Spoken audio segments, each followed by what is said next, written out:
where I'm from. Flaxmere,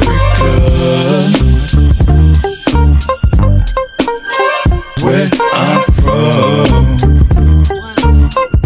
What's good, friends? It's the Outwood Tmac here, and I'm here with some of my Pasifika brothers, all the way from Pasifika, Flaxmere. We're here to do their story and their journey in life here in the Hawke's Bay.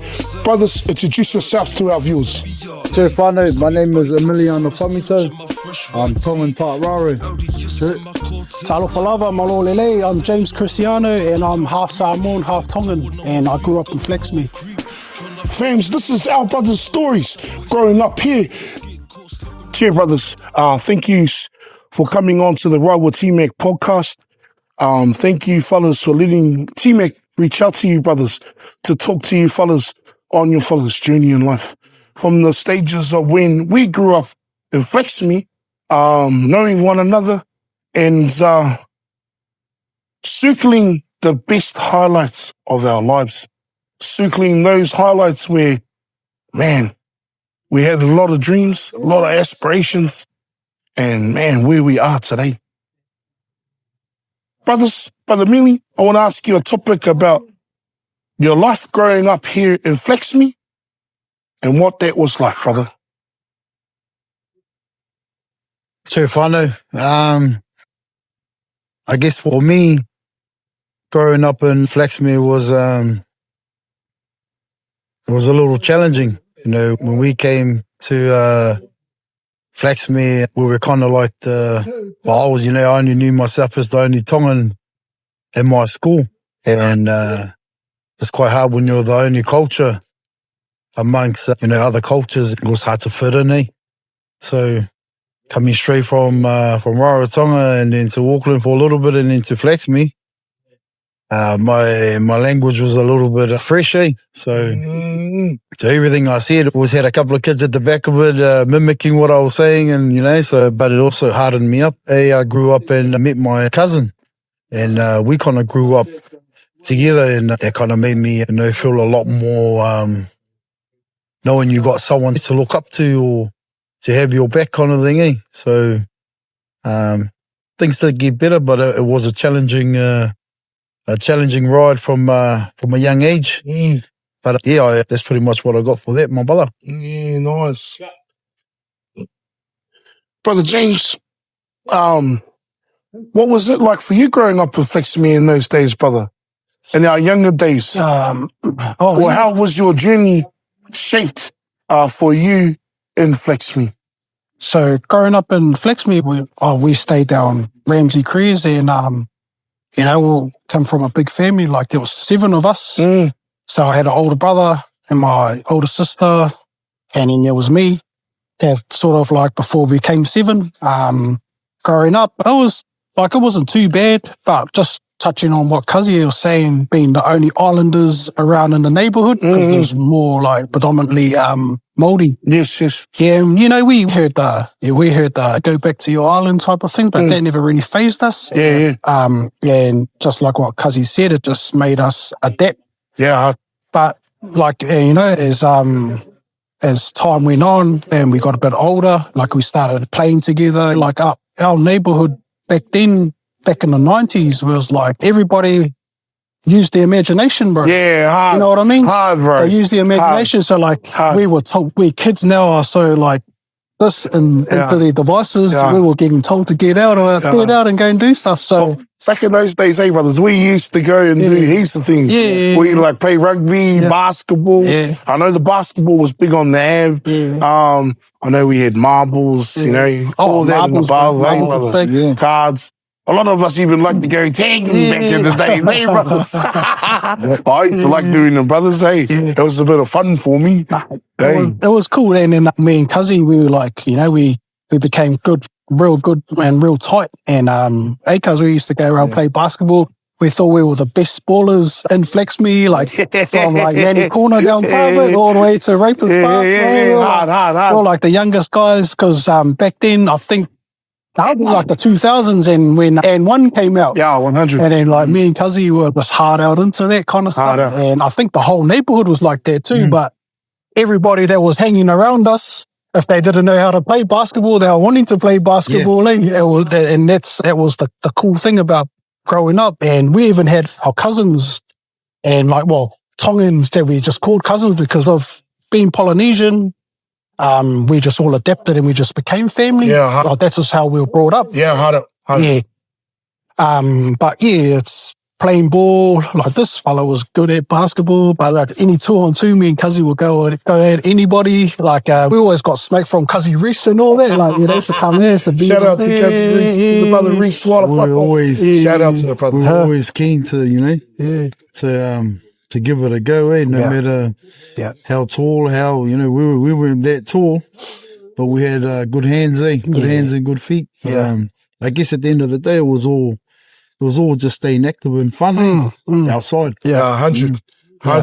Because where we grew up, we pretty much didn't have anything. We had to do what we had to do with what we had in front of us. Yeah. And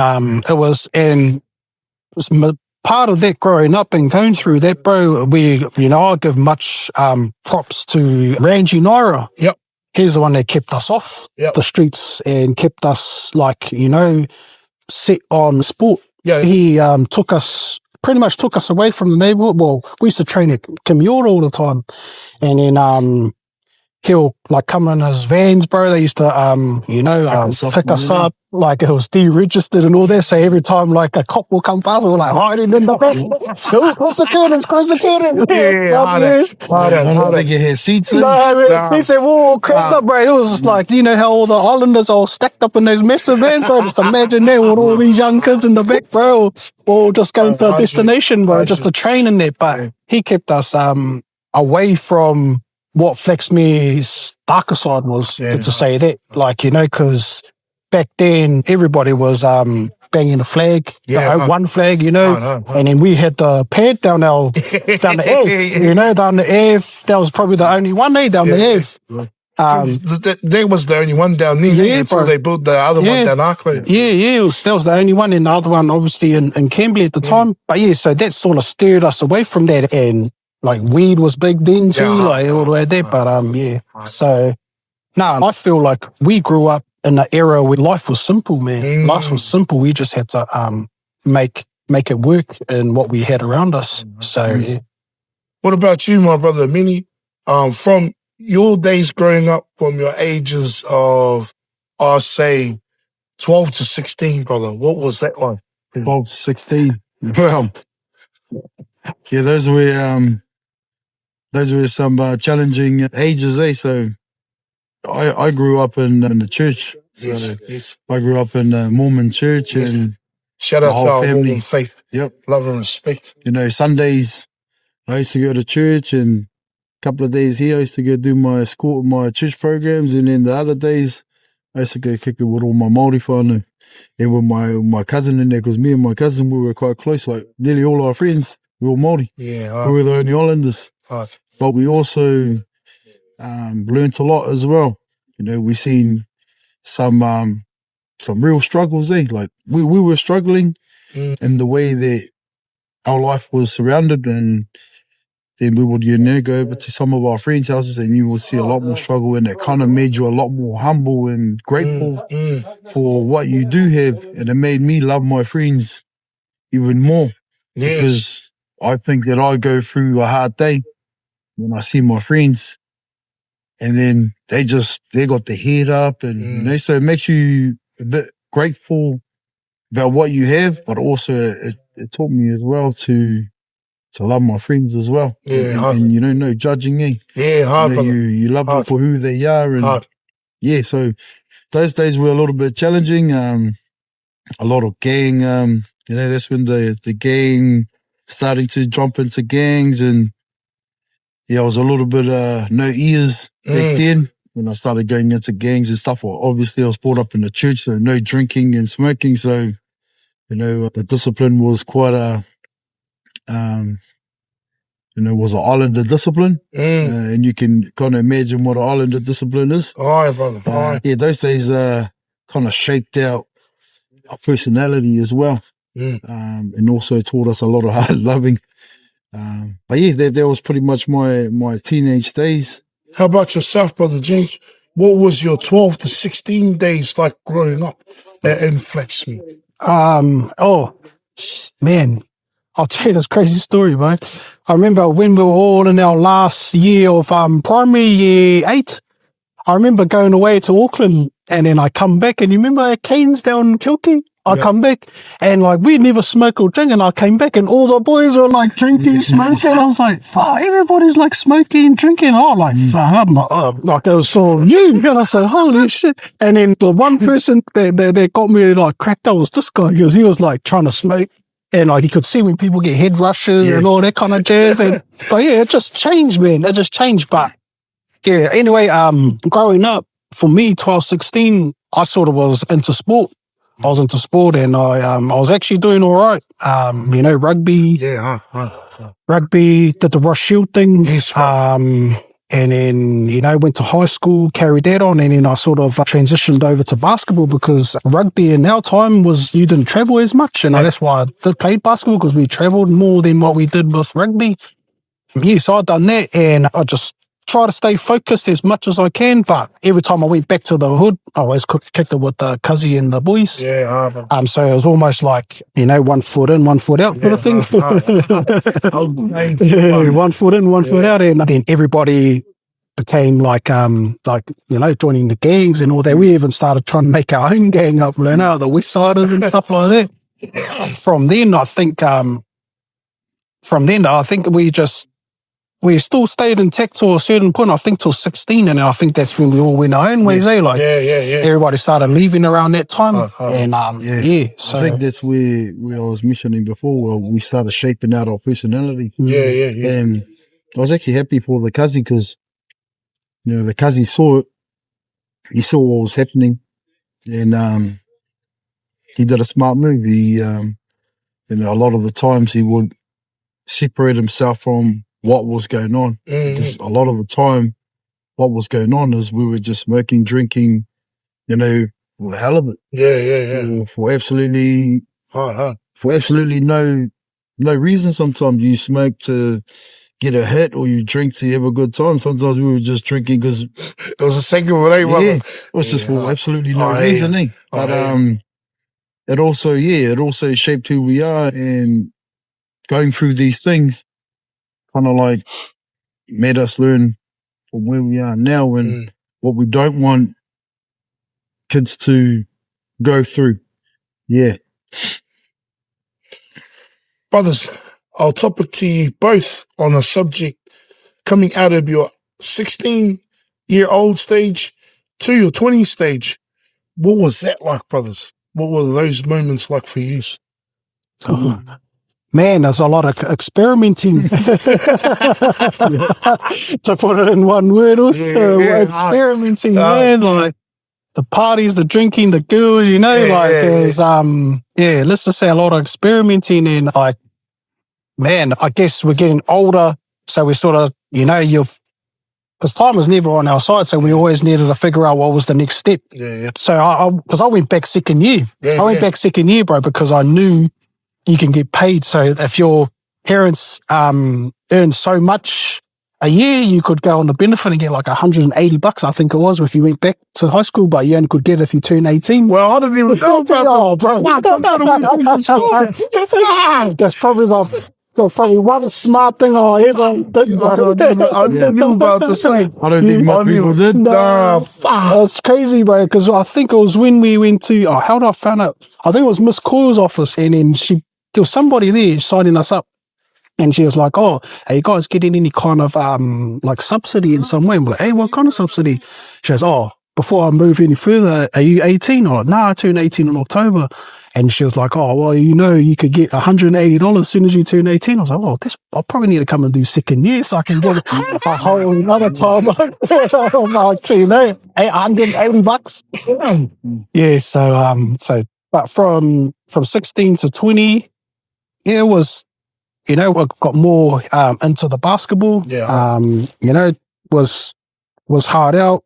Went to nationals and did all that kind of stuff, and did the whole try to trial with the Hawks, but it just wasn't me. It just wasn't me, and I think because that back then, I think I figured out that like if it wasn't going to pay you, there's no use you being there. Yeah. So I left that and I went and got a job at the meatworks, just try to figure out what I can go from here, and then whatever stemmed from that, if, was the way to go. So I just thought, like, if we're going to make something, because obviously education wasn't big. No. So I had to, 9 to 5 job was the next thing. Yeah, fucking nice. And, Yeah, because, and you know what it's like, we've done every orchard job you can do, at that age as well. And we didn't want to go back and do that. We always, Hard work, man. every season we knew, this season's coming up, it's sprinting, this season is asparagus, we all knew, we ain't doing that again. So I just went and got a factory job and just progressed from there. Nice. Brothers, what schools did you go to growing up, from your childhood days to high school? Well, for me, when I came to the Bay, Flaxmere Primary was my first school. And for the first year we came here, I couldn't go to school. Actually, when we came to New Zealand, I couldn't go to school for like 3 years because I had the same passport as my mum. So we had one passport, and they wouldn't allow me to go to school, or they wouldn't let me go to school. So when my siblings went to school, I had to stay home with my grandfather, my grandmother, and do all the chores. Wow. So when we came to Flaxmere, I spent 1 year doing the same thing, but I used to do the chores at home. And then when we finally got our passports separated, I got to experience school. So, I went from no school for 3 years to straight into English. It was like going from a bike to a car. Learning these new words and basic words. And then, but Flaxmere Primary was my first school here, and then in New Zealand. And then from there to boys. I went to Hastings Boys for a little bit. Shout out to Hastings Boys High School. Shout out to those brothers. Yeah, and then I got kicked out of Hastings Boys. Just not listening and doing things we're not supposed to. Then no other school wouldn't take me. So my parents took me to university in the Orchard. And man, that was a hard life, man. I wanted to go. Bins, my brother. I wanted to go back to school and be a good boy. But there was no chance because no school would take me. Yeah, no school wouldn't take me in. So I met I don't know if you remember Poutu Kirika. All right, brother. We went to church together, and we were good friends as well. And his father was a teacher at Te Kura Kaupapa. He gave me the opportunity to get out of the uni in the orchards and go to school. So Te Kura was my last school, and I finished my years there. Oh yes, you went to Te Kura Kaupapa, brother. Te Kura Kaupapa. Yeah, wow. And that's when it was like nearly an hour drive to go to school. Shout out to the brother Poutu. Too much, my bro. Yeah, and then that was my last school. About yourself, my brother James. So from 5 to I think like 11, 12, I was at Commuter. Yes, I had Commuter. I was there, and I went and did my last stint at Flaxmere Primary with the cuzzy. So we did it. He brought me over there. So I went there, nice. And then from Flaxmere Primary went to Hastings Boys. All right, brother. Yeah, Hastings Boys in 2001. Yeah, and then that's pretty much it. I didn't really go to any other schools. My first memories of meeting you fellas when we were young, brothers, I think I met you, my brother James, was with Shane Faleapa. And we were at Reapers Park this one day, brother. And I think many might have been there too. I'm not quite sure, but I remember you fellas asking me, hey, you there, breakdancer? And I was like, oh, yeah, you breakdance, eh? I was like, yeah, brother, I breakdance. And I told you who I was, and then I said to you where I live. Those were my fondest memories of you fellas, brothers, growing up. And then, obviously, brothers, as we went on in time, we went on to high school and whatnot. Those were the days that I still remember fondly because I hold those dearly to my heart. Yeah. Not only with my Māori brothers, but I had a lot of Pasifika brothers like the Bullets Alps, you know. Big ups to our bros, like, you know, the Southern family, Corey and all them. Oh, yeah, the cousins. Hey, Yeah. Alex Tulo and all them brothers. Hey, there's quite a few of them brothers that were back then that, you know, I still try to have a contact with these days. Brothers, what was our transition out of our 20s days to growing up now, having families, fathers? How was that for you guys, navigating yourselves? So the transition far, because I've been with my wife since high school, so 2006. Yes. Like we started really, you know, making it happen from 2006. So I guess after I left high school, you know, our sport wasn't really going the way I wanted it to go. Because everybody, you know, has the dream of being successful in some kind of sport. I just went and did my time in my grind in the meatworks, and that transition to understand what you need to do now. You know, and then we had a vision of buying a house. Yes. So that was, so around then, I think I was in 2014, I think it was. We bought our first house, and that's when like the whole KiwiSaver scheme, you could use that to like use as a deposit to buy your first house. So that was my drive and my push to do that. And then years on, we sold that. I did an apprenticeship, and then we built out at Outta, and then we had our kids. But like far, man, it's been challenging. It's been challenging, but my thing in life is, as islanders, you know, we come from nothing and we have to create nothing to something. So especially in my family, it was just about changing the narrative of what ownership looks like. What ownership looks like. And over time, and I was having a conversation with my brother G about this today, the best currency in life is time. So how you utilize that time will either be beneficial or won't be beneficial. 100. So utilizing my time into what we needed to do from now to be able to create that foundation, that was sort of like just my purpose and what I need to do. You know, because my mum and them, they, like every island family, they want you to get married, have kids, and live a good life. So that's what I try to do for my family, and I did that. Well, for my mum and dad. And so I was able to tick that off, and so that was my process. So going through the process, and now I can see the progress. Now it's just what's next. That's what's next is in the cards and all that. About yourself, my brother, me. For me, that actually was still a challenge right through my 20s. Now, working and making money has always been a part of my life. But saving and that money and how I spend it, man.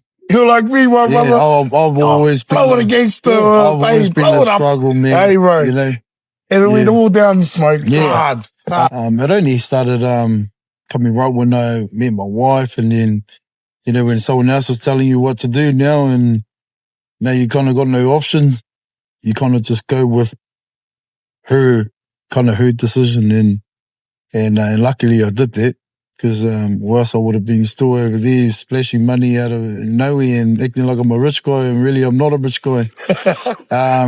But it definitely, my past definitely shaped out who I am today. 100. I spend quite a lot of my time in my 30s trying to give back, and you know, sometimes it's you give a bit of money, you lose a bit of money. But to me, it's not losing; it's investing. Yes. And it might not be investing in me, but it's investing in our future. Yes. And that's just giving kids opportunities that we didn't have. Brother. So apart from that, man, like life now was, like as you said, it was challenging, but you know, I might not have all the money and things like that, but I have the love for my family, and you know, and to me, I'm rich in that. You know, that's what I look at now, is what we do. Like, because he said, the time we have, what do you do with the time you have now? And that's pretty much me from then till now, my brother. Yeah, nice. Brother Minnie, I want to topic to you on a topic, brother, of what you're doing with our rangatahi in the area. What is your job at the moment you're doing with our rangatahi, my brother? So at the moment, we work with our rangatahi, trying to develop a health journey, and we learn from, we have a lot of grandparents, parents, sick, dying, and it's all just from simple things like staying, working out, exercising, eating right. So what I try and do is I try and teach these things to our kids at a young age, and try and get them from this age to teach their kids as they grow up. So it's a habit. They build a nice, a healthy habit, and it's just opening up doors for them to, because not all our kids are good at our sports in New Zealand, like rugby, basketball. So I try and connect with other facilities, and we work out little deals where they take all these kids in for free, give them a session, and by giving them these sessions, hopefully it sparks a fire in our kids that don't like rugby, basketball, and they might like jiu-jitsu, they might like karate, they might like boxing, they might like pickleball, they might like dodgeball. So we try and open up all these different doors that might spark something in these tamariki. But apart from that, like even the kazi does similar things too with rangatahi. There's a lot of us around here that are starting to do that. And I think it just opens up, a lot of us are opening up our eyes to that we need to try and open these opportunities. 100%. And this is what I'm trying to do with the Rival Tmac, is if you fellas are doing the ground mahi with the sports and everything else, I'm doing the visual mahi so that they can see what our struggles were like, brothers? You know? If they can't see what it was like, well, maybe you can hear it. Yeah. Maybe you can hear it. I hear it from a personal note, my brothers. Like we actually been down that track. We know what that track is like. But if you can't hear it from us, well, then maybe we might be able to show you. Yeah. And it's why I'm saying, my brother, is the way you're doing it with the showing, bro. Much respect. And I'm proud to know that brothers like yourselves are doing that. About yourself, my brother James, I know you do a lot with rangatahi as well. And I know that you've got your own business, brother. Can you topic on that? I've only had like a small journey in that, working with the rangatahi, and that was just through Ministry of Social Development, doing a pilot program for the electrical.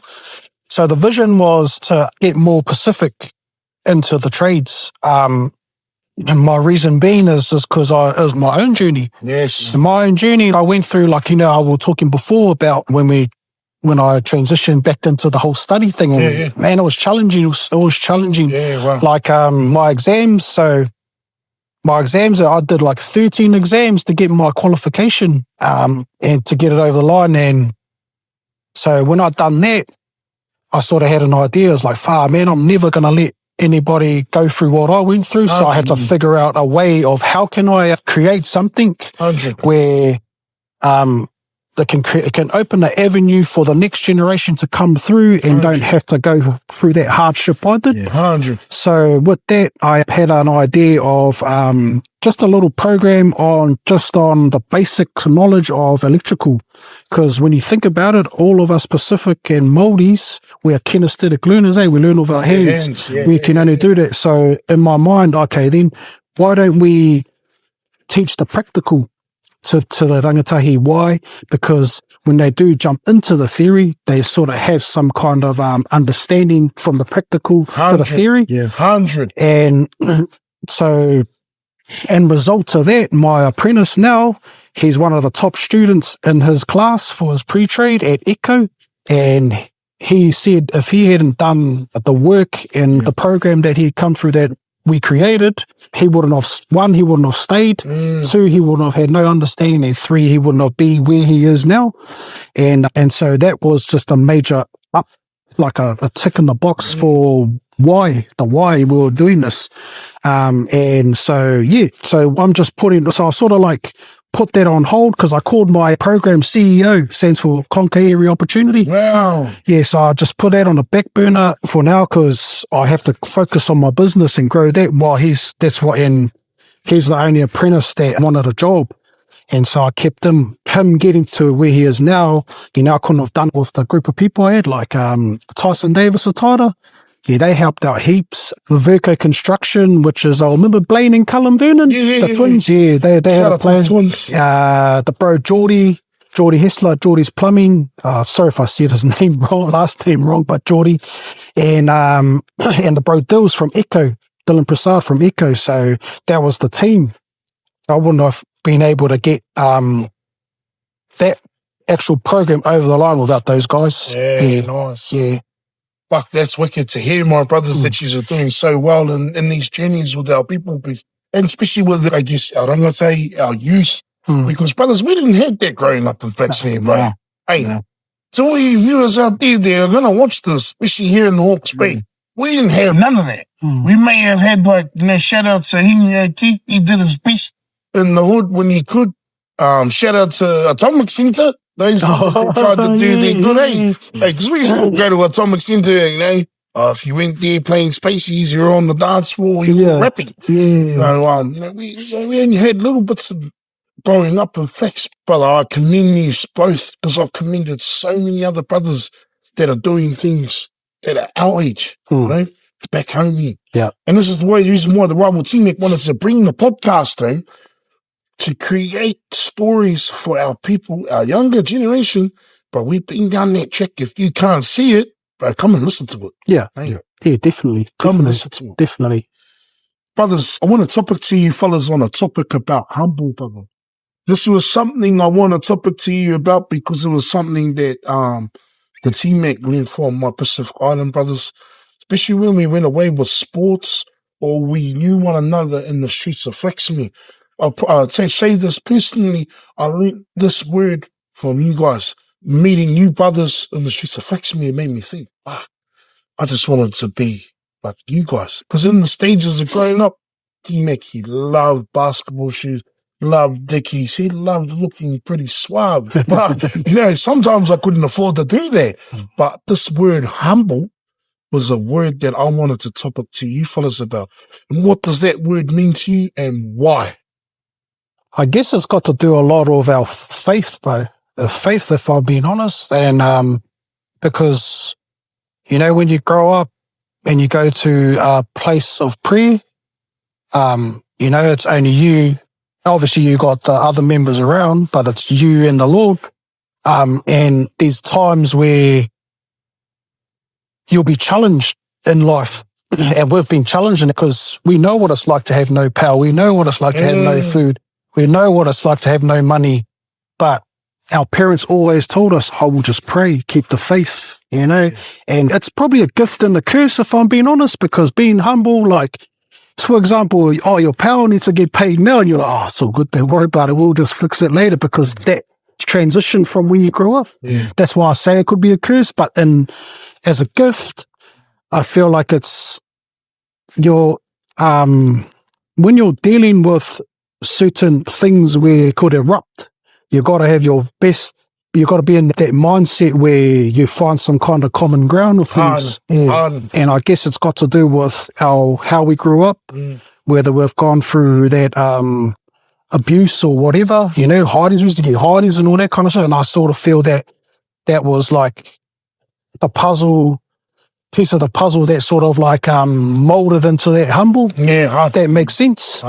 But yeah, my take on that is just like, I think it was more to do with the way we are humble and how we are today is a lot to do with faith. Got yourself, my brother. What does humble mean to you, bro, and why? I think it'll be similar to what my cousin said. We're brought up in a really religious upbringing, and it was really strict to the point where we weren't allowed to play on Sundays. Yes, I remember that. And, a lot of these things we used to, I hate you for this, man. All my friends are playing on Sunday and you treat me like this. This is abuse. And, like as he said, the hidings here and there, even to this day. If I go take a step wrong, the old lady will throw a shoe at me. And it's still to this day that we turn around and the respect plays a big part in everything that we have. respecting our mums, respecting our dads, loving your mum and your dad to the day you die. And also, you know, we talk about religion, but our culture is a religion as well. Yeah. Māoris, Islanders, you know, we all have spiritual connections. And how you look at it, or however it may look for you. You know, I've met a lot of Māoris in my day as well. Some of the humblest people I know. But I guess humble to me means a lot of things, It means a lot of things, and for me, the spiritual, like the Kazi said, you know, us growing up in our spiritual, that played a big part in our being humble, being humble. The reason why I want to bring this topic up, brother, is because it's taken me everywhere, brother. And I always tell my wife this. I learned this from brothers in Flaxmere, my Pacific Island brothers, my Samoan brothers. They were the ones that taught me about being humble. Because there could have been times back then when I was at high school, I could have been a dickhead. And no one likes you, brother? You just get, he's buck shove cunt, you know?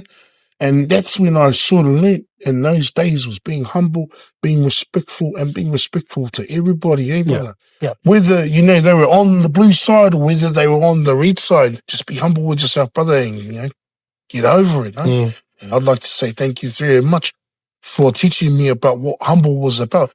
And I know you fellas are thinking, fuck, what did we actually see? It was your appearance on how you fellas used to be around people. That's what made me like, fuck, my bros are humble. You fellas would be the ones that, Archie, you sit there. Those sorts of things. Just watching your fellas' movements growing up. When I was younger, in my teenage days and in my high school days, seeing you fellas being humble was like, wow. You know? That made me think. So, bro, from the bottom of my heart, the rival Tmac, love and respect to that. Brothers, we've come to the end of our podcast, brothers, and we leave a message to youth in Rangatai in New Zealand and in Australia. And it's about inspiration and change, brother. We do it on all our podcasts. Brother, what do you fellas have for inspiration or to inspire and a message of change for our younger viewers? Oh, that's a good question. Yeah. I guess mine is work on the process in order to get the progress. Why I say that is because when you put your mind and you set your mind to something and you know what the bigger picture is, you start at the process stage before you go to the progress, which is the result. So understand your process in order to celebrate the progress. That's yourself, my brother Minnie. Yeah, I guess mine would be life is too short, Love your loved ones, you know, the ones that mean the most to you. Forgive. Forgive is actually harder than to love. Yes. You can learn to forgive. It opens up a lot of doors in all the emotions you have. And respect. Yeah, that's pretty much. Me, my brothers. Brother Minnie, I know you play pickleball, brother. What is pickleball about? So pickleball is a racket sport. I would have had my paddle, but it has a paddle. There's 4 people can play, and 2 people can play with singles and doubles. If you want to check out the Flaxmere community Facebook page, I'm actually starting something at our Flaxmere Community Centre on the 22nd of this month. Tuesdays 3:30 to 5:30 and Thursdays 6:30 to 8:30. There's a lot of rules to it, whānau, so the only way to kind of find out is come and check it out. But the Tmac will probably show you a little bit of a little clip of how we play pickleball, but the benefits from this whānau is you can play the sport at any age. We play all the way from, you know, I've taught kids all the way from 4 years old to playing with seniors that are 82 years old. The sport is easy to learn, but your cardiovascular system, you work on that quite a lot. Fast coordination, and it's a fun sport to play, whānau. So if you want something new to play, come and check out Pickleball. Brother, pickleball, is that played all over the world, brother? Pickleball is actually the fastest growing sport in the world right now. It's everywhere. Every country you go to, there's pickleball courts. Every tennis court that's around, there's a pickleball court there. I actually just came back from America about 2 weeks ago. I went there to play some pickleball there, and they're on another level over there. They play too much pickleball. Over here, we only play pickleball when we finish work and when our wives allow us to go and play. But yeah, it's the fastest growing sport. Yeah. Me, my brother, that's a good introduction, brother, for pickleball. Brother, I wish you be very, very well on your journey with that. This facility we're at, this is the club that I play for. This is called Pickleball Hawke's Bay. I just want to say thank you to Pickleball Hawke's Bay for the opportunity that we're able to come and do this. Yes. And bring our Shout brothers out. here. Thank you very, very much. Yeah, that's pretty much it. Appreciate it, Whānau. Thank you, Brother Minnie. Much love. Much love, my brother. Cheer, fams. This is the end of our brothers episode with the Ride with Tmac. This is Brother James, Cristiano, and Brother Minnie. Whānau, what do you fellas say to our viewers? Hope you tune in. If you haven't followed yet, press the follow button for the also over here riding with Tmac, because what he's doing is good. Yeah, just watch, get inspired, and hopefully our stories or one of his stories from his podcast inspires one of you guys out there. 100. Brother Minnie. Jeff Whānau, yeah, come and watch the Ride with Tmac. This little interview here, man. This is about our life being brought up in Flaxmere. We love Flaxmere. We love the bay. We love and we always want to help the bay and Flaxmere in any way we can. So we're 100% helping out Brother Tmac in his journey. Come and check it out, whānau. Me fams, this is the Ride with Tmac, and we're signing out here tonight. One love, and that's us, and this is what's up. The 06 where we rather get stoned, puss, but talk shit, but always reflex me shit. So take caution when you come to my town, cause X marks the spot where you could get X'd out. So out of town it's best to bow at my town where you get if I lay X'd out. Raised on the west side of Flaxmere, kicking up dust and we blazing, riding the horse seat, banging up flags.